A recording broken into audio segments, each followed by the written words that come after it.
Olá, crianças, tudo bem com vocês? Espero que estejam bem.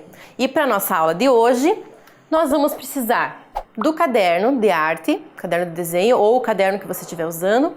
E a gente vai precisar de uma folha avulsa, uma folha separada. Se você não tiver desta folha e você tirar do seu caderno, tire com muito cuidado para ela não rasgar e não estragar seu caderno. Combinado? Faça com calma.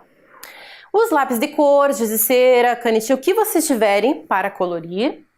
Se vocês tiverem uma régua ou uma tesoura, ela é para recortar. Mas lembrem que a professora Deia já ensinou vocês a recortar sem precisar desses materiais.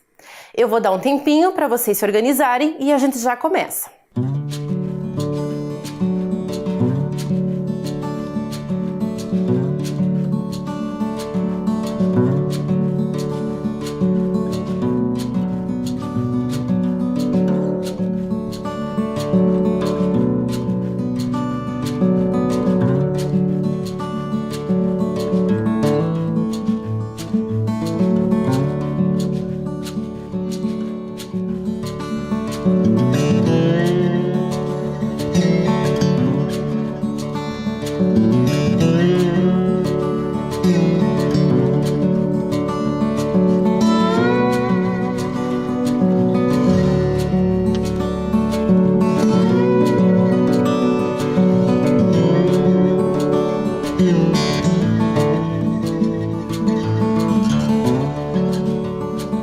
Vamos começar então?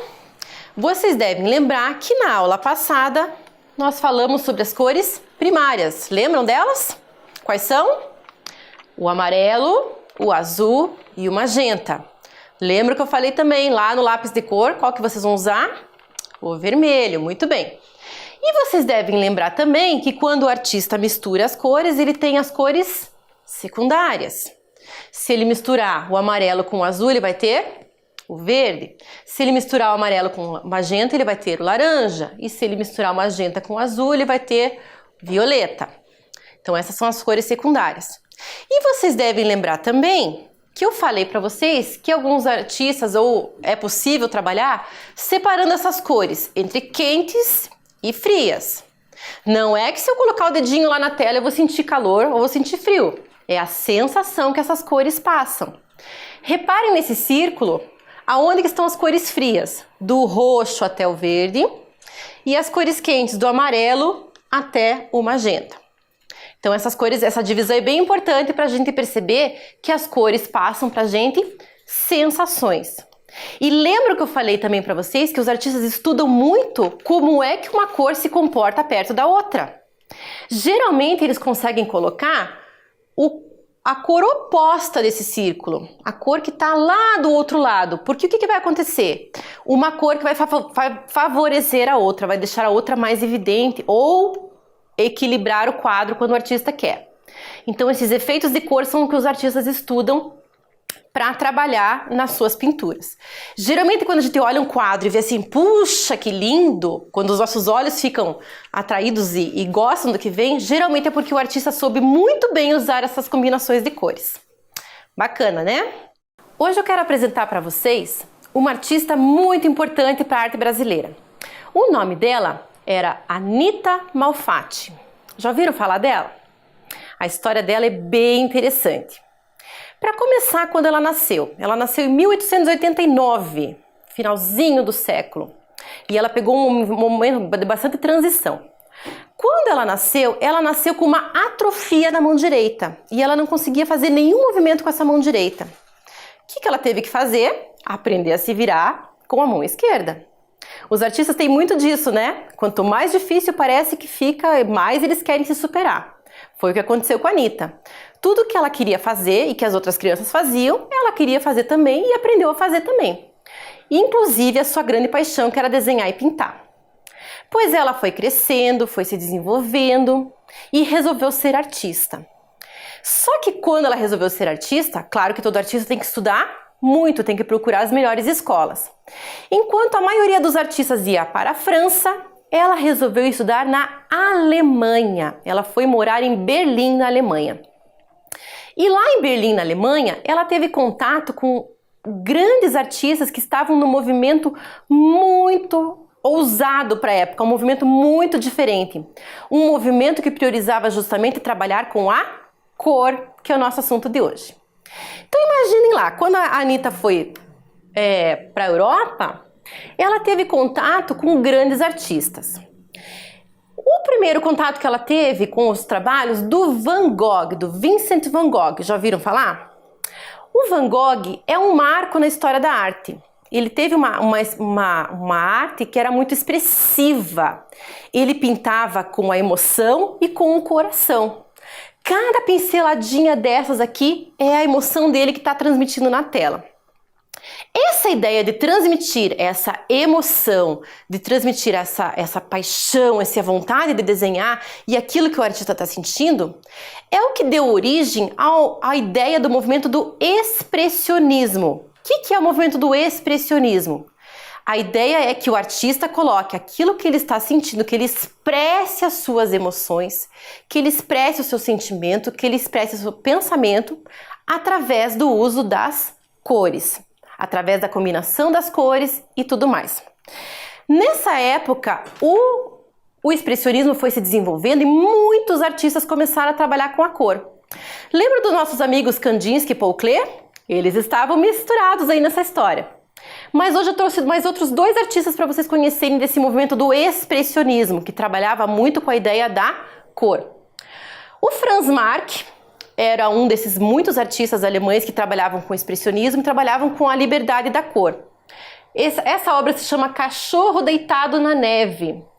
Reparem nesse amarelo que ele coloca no pelo desse cachorro e reparem que ele coloca algumas manchinhas de cor em volta, que se vocês repararem bem, eles têm tons meio arroxeados, meio violeta. Lembram que eu falei que eles sabiam fazer a combinação das cores? Pois é, lá naquele círculo cromático, o amarelo fica exatamente do outro lado do roxo. São duas cores que trabalham muito bem juntas. Olha lá que legal a combinação que ele fez. Outro artista muito importante desse movimento foi o Munch, que é aquele artista ali do ladinho. Essa obra, O Grito, ela é muito famosa. Então ela parece assim que a pessoa está expressando tudo num grito eterno. Ela está expressando realmente muitas coisas. O que será que ela está gritando? Ela está colocando para fora.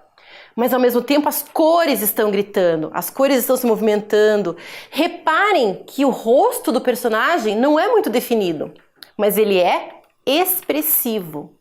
Então a ideia do expressionismo é justamente fazer com que as formas e as cores trabalhem muito mais do que simplesmente colocar e retratar as coisas como elas são. É um movimento bem importante para a história da arte. E é claro, a Anitta foi estudar nesse lugar e ela ficou fascinada por esse movimento. O professor dela era expressionista. Então ela foi se habituando com isso ao estudo da cor, ao estudo da forma, estudando os grandes artistas, para ela conseguir produzir a própria arte. Quando ela voltou para o Brasil, ela produziu muitas coisas. Vamos conhecer algumas das obras que ela produziu. Então, em 1915 foi um ano que ela produziu bastante obras, né? Então aqui a gente já começa a ver. Essa obra do Farol, não sei se vocês conseguem lembrar, mas lembra um pouquinho da característica do Van Gogh, da pincelada movimentada que tem na tela, né? As cores também, reparem que aparecem as cores muito diferentes, né? O roxo junto com o amarelo, lembra que elas funcionam muito bem? O vermelho com o verde também funcionam muito bem, o azul com o laranja, então ela vai combinando essas cores, ela vai equilibrando essas cores no quadro. Mas a pincelada, o movimento que ela dá nessa obra é que torna ela muito expressionista também. Essa é uma obra bem famosa. Olha esse céu, né? Quantas cores tem que ela coloca no próprio céu. A gente sempre pinta o céu de azul. Olha quantas possibilidades que a gente tem. Outra obra que ela pintou, A Estudante Russa, no mesmo ano. Então, assim, ao retratar pessoas no expressionismo também, o artista não está preocupado assim em colocar ela muito perfeitinha, como se fosse uma fotografia. Lembram que eu falei? Se existe a fotografia, a possibilidade da fotografia, então o artista tem muito mais liberdade de criação. E ela coloca aqui, nessa estudante russa, até um olhar, né? Meio diferente esse olhar para o lado. Ela tá numa posição meio de ladinho também. Então, além das cores e além da forma, a posição que a Anitta coloca dos personagens também dá uma ideia de movimento. Parece que ela tá assim, pensando, olhando para alguma coisa. Tem alguma coisa sugerida ali nessa obra, né? Também em 1915, outra estudante que ela pintou, né? Agora não é uma estudante russa, é a estudante, né? E reparem no colorido que ela coloca na roupa dessa estudante. Eu acho que ela colocou todas as cores que ela conseguiu, né? Colocou na roupa dessa estudante e a harmonia que ela coloca, né? Que ela consegue colocar com essas cores. Muito interessante também. O colorido também vai para o rosto, né? Menos intensidade, mas temos também algumas expressões no rosto. O barco, essa obra também, quando ela pintava paisagens, muitas das paisagens lembram muito alguma coisa da pincelada do Van Gogh também. Então ela colocava muito essa intensidade na paisagem. Se a gente fosse receber um cartão postal com essa imagem, provavelmente ele seria bem diferente, né? Mas aqui ela está colocando justamente a impressão que ela teve lá na hora, expressando aquilo que ela pensava. Então é bem bacana que ela coloca isso através das cores. Olha esse céu, né? Amarelado, alaranjado, todo movimentado. Bem bacana também. E esse barco, né? Ele tá entrando, ele tá passando, tá uma ideia de movimento também. Então essa ideia, a história de dar ideia de movimento para os quadros também é uma coisa expressionista. O Homem Amarelo é um quadro bem famoso da Anitta. Diz que foi um imigrante italiano que pediu para posar para ela e ela pintou.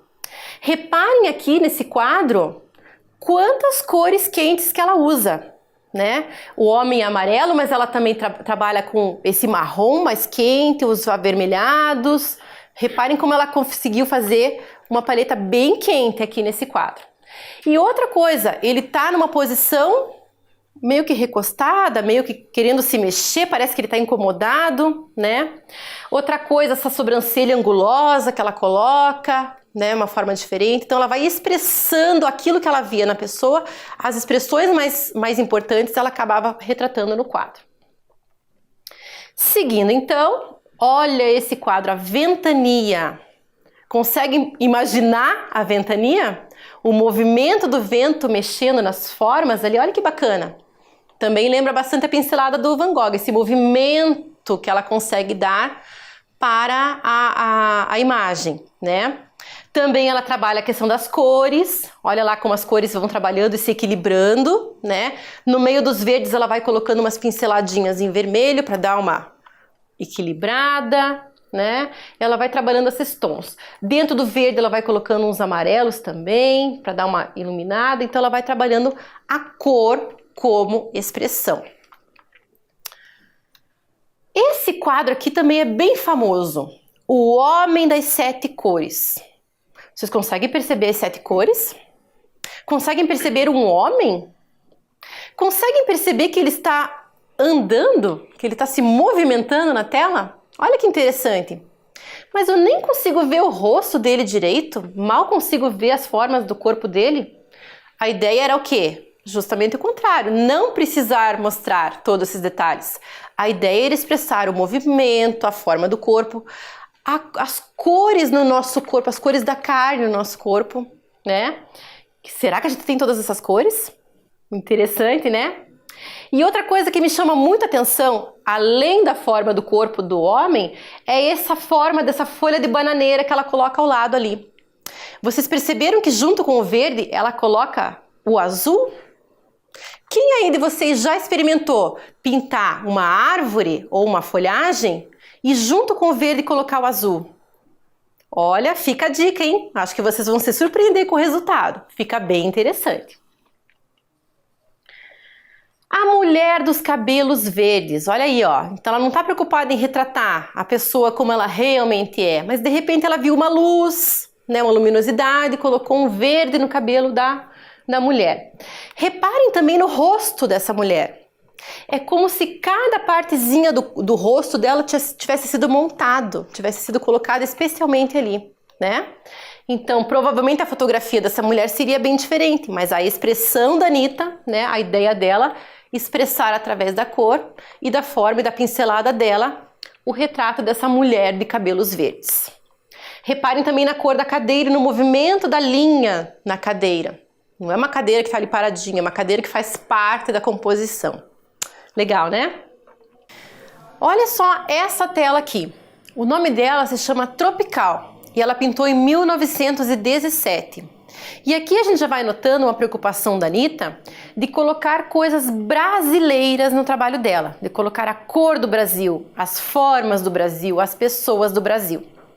Nesse mesmo ano, a Anitta organizou uma grande exposição, porque ela estava toda animada e ela queria mostrar tudo que ela produziu e tudo que ela aprendeu lá na Alemanha e trazer para as pessoas conhecerem aqui. E toda a empolgação dela com o expressionismo.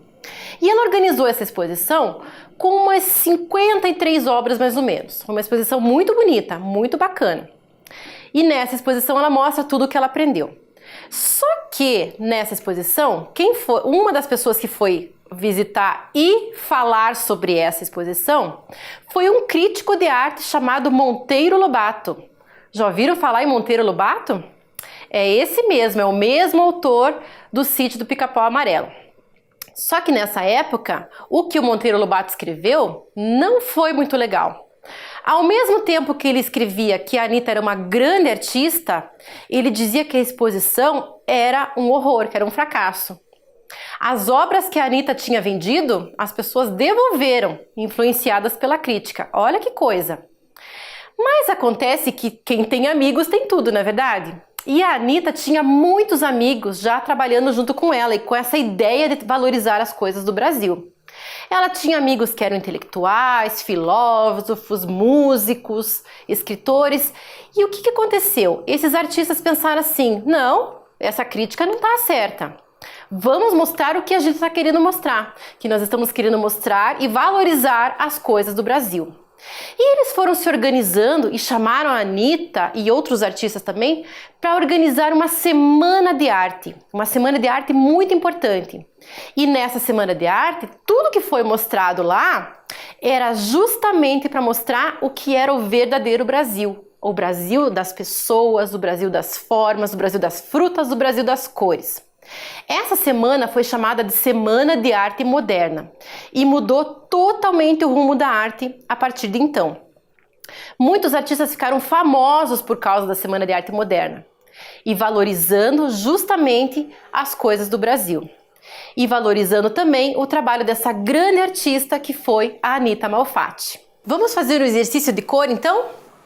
Eu quero que você pegue dos seus lápis de cor, separe 7 cores. Separa lá rapidinho. Isso, veja as cores que você mais gosta. Separa essas 7. As outras você vai esconder, você não vai usar. Vai usar somente as 7 cores que você separou. Contou lá? Separou as que você mais gosta? Muito bem. O nosso exercício de agora, nós vamos nos inspirar naquela obra O Homem de 7 Cores. E nós vamos escolher algum objeto que tenha na casa de vocês. Pode ser um brinquedo, pode ser um objeto legal que vocês gostem, de cozinha, de sala, qualquer coisa. Pode ser até vocês mesmos, um menino, uma menina, um retrato de vocês mesmos. E vocês vão desenhar esse retrato, ou esse desenho, ou essa boneca, um carrinho, o que vocês escolherem. Na hora que vocês forem colorir, vocês vão usar apenas as 7 cores que vocês escolheram. Tentem colocar as cores diferentes, colocar elas próximas, por exemplo, o amarelo e colocar uma outra cor diferente perto, vejam os efeitos que essa cor acontece. Não sei se você separou o amarelo, mas tente brincar com essas cores no desenho de vocês. Eu vou dar um tempinho para essa atividade e a gente já volta.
Então, crianças, conseguiram fazer o exercício? O desenho não precisa ser muito elaborado, vocês podem fazer mais simplificado. O importante é trabalhar com a cor. Não esqueçam, depois que vocês terminarem, de colocar o nome do trabalho. Se vocês desenharem uma menina, escreve menina de 7 cores. Se for um brinquedo, um carrinho, carrinho com 7 cores. O nome da obra que vocês fizeram, ok? Se não deu tempo, termina depois e não esqueça de colocar a data. E agora nós vamos para mais uma atividade. Quem vai trazer atividade para vocês agora é a professora Deia. Depois do vídeo que vocês vão assistir com ela, eu vou dar um tempinho para vocês concluírem a atividade. Vamos lá? Olá, crianças, tudo bem? Prontos para mais uma atividade? Eu sou a professora Deia e vou acompanhar vocês nessa aventura. Hoje nós vamos construir juntos um come-come de cores.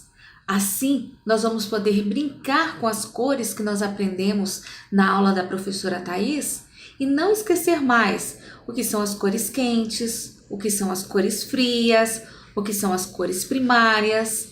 E a partir dessa brincadeira, nós vamos poder fixar, aprender e não esquecer mais como foi esse aprendizado. Então, vamos lá? Então, nós vamos precisar fazer um quadrado perfeito, que é aqui. Pega essa pontinha e traz até aqui, ó, sempre alinhando com a borda da folha, para ela ficar bem retinha e não entortar, ó. Ela não pode ficar nem para fora e nem para lá. Então, nós vamos passar o dedinho aqui. Viram que ela ficou aqui a forma de um triângulo? Aí essa parte aqui, agora nós vamos tirar. Então a gente vira aqui ao contrário e usa a borda aqui também, ó, pra gente tirar essa parte. Se você tiver, ó, aqui, passa o dedinho e aqui você marca bem, porque daí você não vai nem precisar usar tesoura se você não tiver. Se você tiver tesoura, você pega a sua tesourinha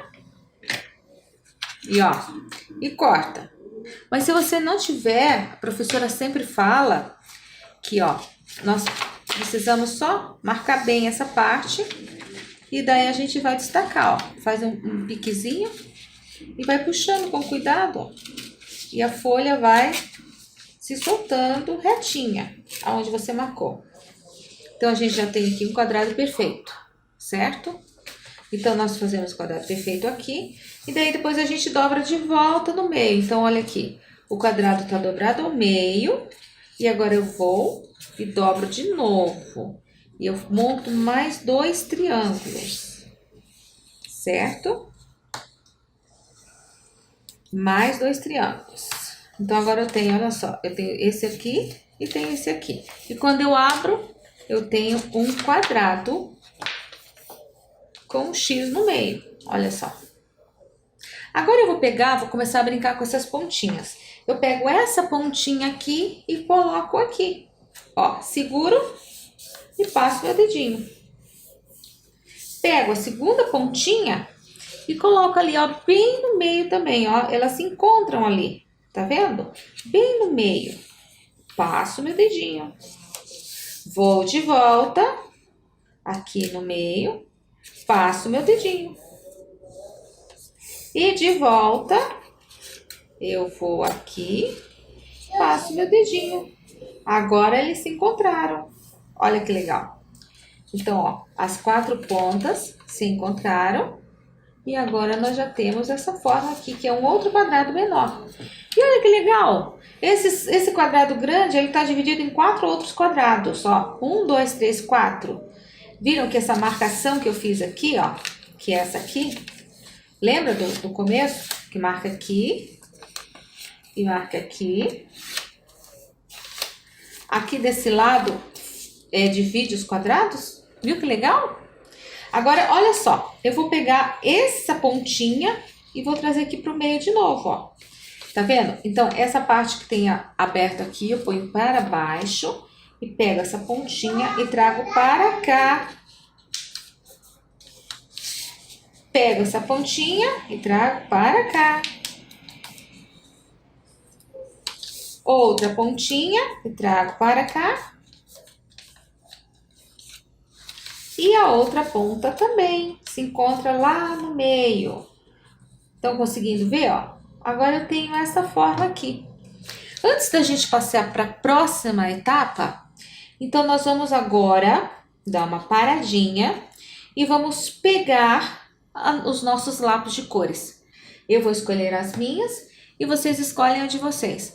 Escolham as cores pensando naquela aula que a professora Thaís falou, das cores quentes e das cores frias, certo? Então agora que nós já escolhemos os nossos lápis, então nós temos aqui, ó, se você for olhar, cada divisão dessa aqui é uma parte. 1, 2, 3, 4, 5, 6, 7, 8 partes nós temos aqui. Então a gente vai colocar uma cor para cada pedacinho desse aqui que tem aqui, okay? Tá bom? Então vamos começar então.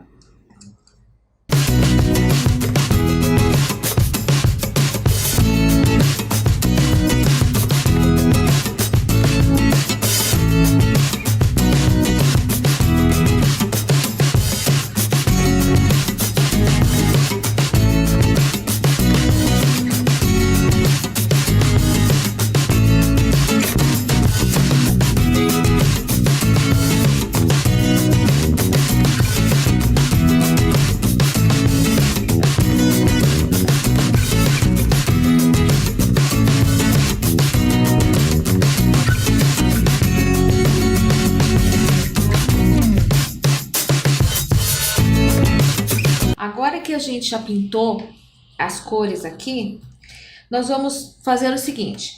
A gente vê aqui, o verde claro, ele é quente ou é frio? Ah, professora, ele é frio. Então a gente vai, tá vendo onde que ele tá aqui? A gente abre e aqui atrás do verde claro, nós vamos escrever a palavra frio. Frio. Agora aqui, amarelo. É quente ou é frio? Aí atrás do amarelo, a gente escreve quente. Aqui atrás do verde escuro. É quente ou é frio? Vai ser frio. Então, a gente coloca a palavra frio. Atrás do vermelho, é quente ou é frio? Vermelho é quente. Então, eu coloco a palavra quente. Atrás do azul, esse azul, ele é quente ou é frio? Ele é frio. Então, a gente coloca frio. Atrás do laranja, quente ou é frio? Quente. Então, a gente escreve quente. Azul, frio. Então, escrevemos frio. Aqui o rosa é quente. Então, a gente escreve quente. E agora nós temos, olha aqui, ó, atrás de cada palavra escrito se é uma cor fria, se é uma cor quente. E daí a gente fecha. E agora nós vamos terminar de fazer nosso jogo. Agora a gente dobra assim, marca. Dobra assim e marca. E aí a gente faz aquela boquinha aqui. E aqui nós colocamos o nosso dedinho.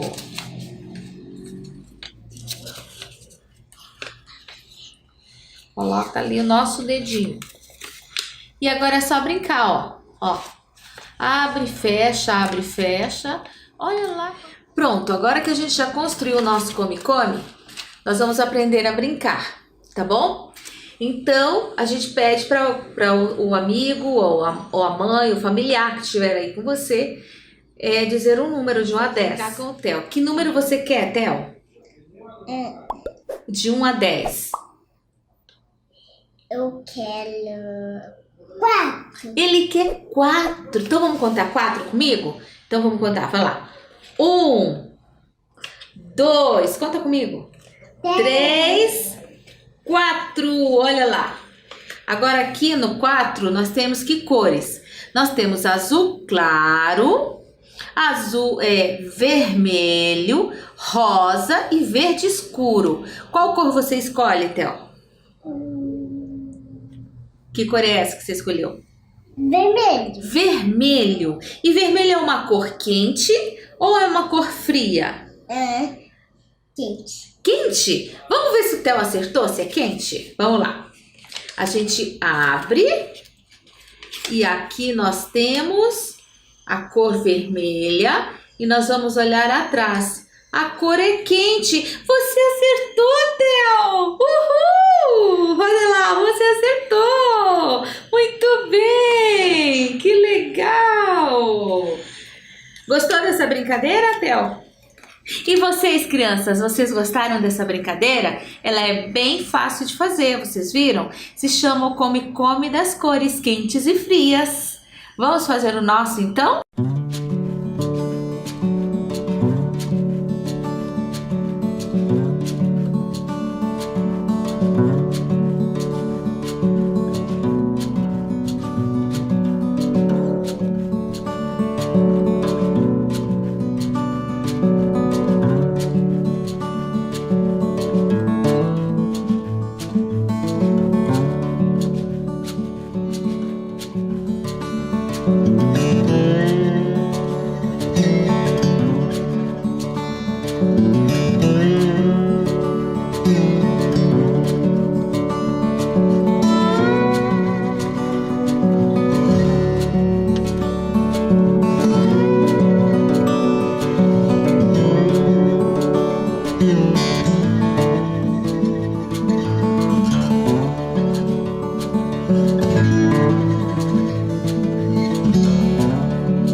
Então, crianças, gostaram da atividade?